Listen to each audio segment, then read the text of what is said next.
আসসালামু আলাইকুম। আজকে আমরা যে বিষয়টা নিয়ে আলোচনা করব সে বিষয়টি হচ্ছে স্মার্ট আর্ট। কিন্তু এই স্মার্ট আর্ট আমরা ব্যবহার করব কোথায়? স্মার্ট আর্ট আমরা ব্যবহার করব কলেজ অথবা ইউনিভার্সিটির অ্যাসাইনমেন্ট তৈরি করার জন্য, কোনো কনফারেন্স মিটিং করার জন্য, যদি আমরা কোনো পাওয়ার পয়েন্টের স্লাইড তৈরি করি, সেই স্লাইডগুলো খুব সুন্দরভাবে উপস্থাপন করার জন্য আমাদেরকে স্মার্ট আর্টের সাহায্য নিতে হবে। তো চলুন দেখে নেওয়া যাক কীভাবে আমরা স্মার্ট আর্টের মাধ্যমে একটা সুন্দর উপস্থাপন এবং সুন্দর একটা অ্যাসাইনমেন্টের কাজ করতে পারি। তো অ্যাট ফার্স্ট আমাকে ইনসার্ট মেনুতে যাইতে হবে। ইনসার্ট মেনু থেকে স্মার্ট আর্ট নামে যে অপশনটা রয়েছে সেখানে ক্লিক করতে হবে। স্মার্ট আর্টে গেলাম, স্মার্ট আর্টে ক্লিক করার পর এখানে আমরা কিছু প্রসেস দেখতে পাচ্ছি। প্রসেসগুলো হচ্ছে list process, cycle hierarchy, relationship matrix. এখান থেকে আমি সাইকেল নামের যে অপশনটা আছে এটা সিলেক্ট করে নিলাম। তারপর রেডিয়াল সাইকেলে ক্লিক করলাম।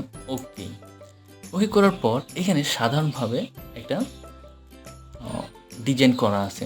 তো আমরা এখানে যে বিষয়টার উপরে কাজ করে আমরা এই স্মার্ট আর্টটা ব্যবহার করব সেই বিষয়টা আগে এখানে লিখতে হবে।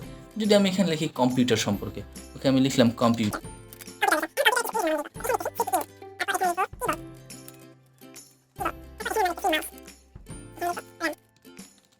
ওকে, আমাদের ইউনিটগুলোর নাম লেখা হয়ে গেল।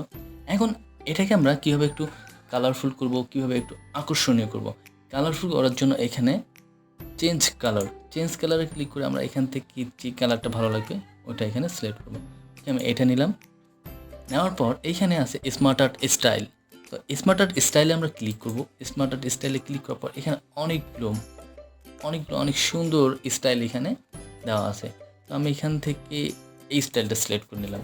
ওকে, দেখেন কত সুন্দর একটা স্টাইল। স্মার্ট আর্ট থেকে আমরা যাচ্ছি আর কি রিলেশনশিপে গেলাম।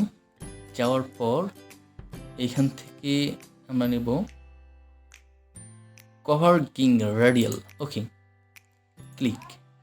এখন আমরা এখানে যদি লিখি MS অফিস, তাহলে এখানে আমাদের যে বিষয়টা লিখতে হবে MS অফিসের তিনটা আমরা প্রসেসের নাম লিখি: ওয়ার্ড, এক্সেল,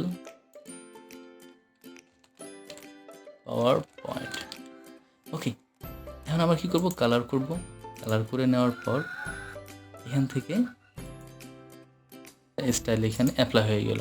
এভাবে আপনারা চাইলে যে কোনো স্টাইল আপনাদের অ্যাসাইনমেন্ট অথবা পাওয়ার পয়েন্ট প্রেজেন্টেশনে ক্রিয়েট করতে পারেন। আজকে পর্যন্তই, ভালো থাকবেন। আল্লাহ হাফিজ।